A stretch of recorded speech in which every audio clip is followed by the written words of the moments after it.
Người Việt tin rằng giữa cõi âm và cõi dương chỉ cách nhau một làn khói hương. Khi làn khói ấy tan đi, linh hồn của những kẻ chết oan có thể quay lại nhân gian. Chúng hiện hình trong những câu chuyện truyền miệng, những lời đồn bên bếp lửa và cả trong nỗi sợ hãi sâu thẳm của con người. Hôm nay, chúng ta sẽ cùng khám phá top 8 loại ma đáng sợ và nổi tiếng nhất trong văn hóa dân gian Việt Nam.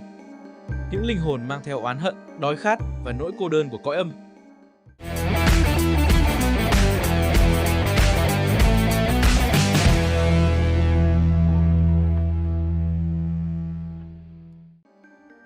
Số 8. Ma gà.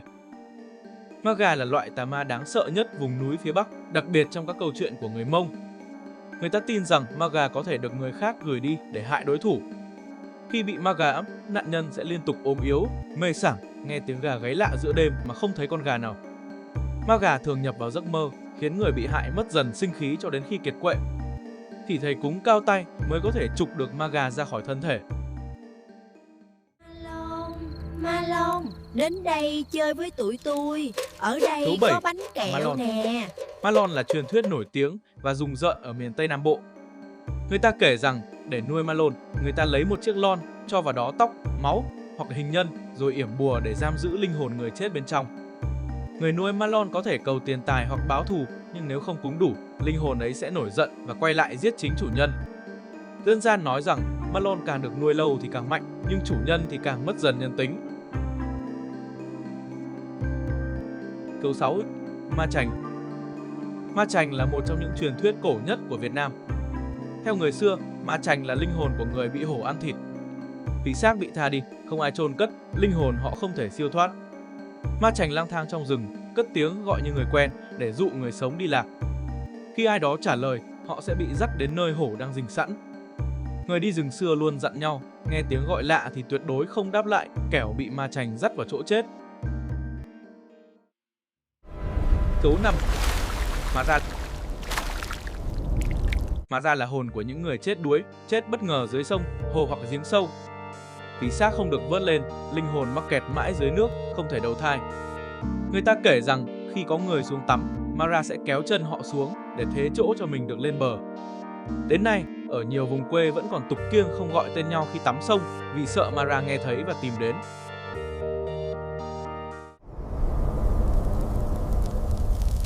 Số 4. Ma chơi. Ma chơi là ánh lửa lập lòe trong đêm, thường xuất hiện ở nghĩa địa hoặc đầm lầy. Người xưa tin rằng đó là linh hồn người chết chưa được chôn cất, đang tìm đường về nhà. Có người nói, nếu thấy ánh lửa ma chơi bay theo mình, tuyệt đối không được đuổi theo vì đó là lời gọi của cõi âm. Dù khoa học giải thích là khí cháy, nhưng trong tâm thức người Việt, ma chơi vẫn là linh hồn cô độc trôi giữa hai thế giới.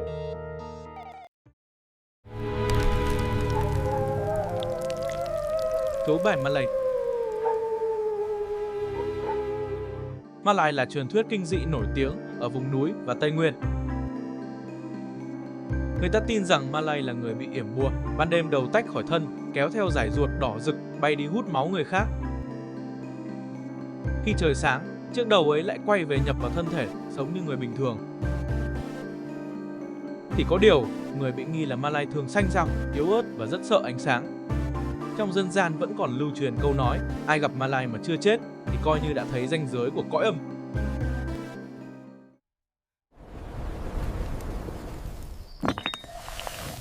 Số 2. Ma só. Ma só là loại ma bị giam giữ ngay trong chính ngôi nhà con người đang sống. Theo dân gian, khi xây nhà, nếu có người chết oan bị chôn dưới xó nhà, linh hồn họ sẽ hóa thành ma só. Người ta cũng có thể cố tình nuôi ma só để giữ của trừ tà hoặc báo mộng trước hiểm họa. Ban ngày, ma só nằm im dưới đất. Ban đêm, linh hồn ấy đi quanh nhà lắng nghe mọi âm thanh, theo dõi từng người sống trong nhà. Nếu chủ nhân phản bội hoặc không cúng đủ lễ, ma só sẽ báo oán không chừa một ai.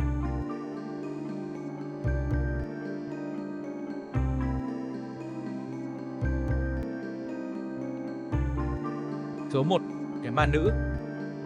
Ma nữ là linh hồn của những người con gái chết oan, thường vì tình duyên ngang trái.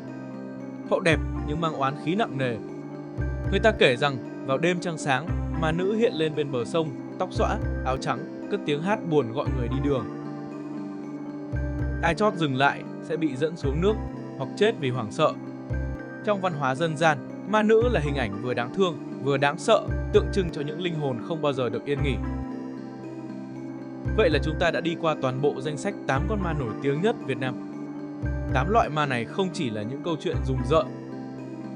Chúng là một phần trong tâm thức dân gian, nơi nỗi sợ hòa cùng niềm tin vào nhân quả. Dù bạn tin hay không, những truyền thuyết này vẫn tồn tại qua bao thế hệ, nhắc con người nhớ rằng thế giới quanh ta không chỉ có người sống mà còn có những linh hồn đang lặng lẽ quan sát từ trong bóng tối. Đừng quên nhấn theo dõi kênh Hành tinh Muôn Loài và nhấn nút chuông thông báo để xem các video tiếp theo nhé. Xin chào và hẹn gặp lại!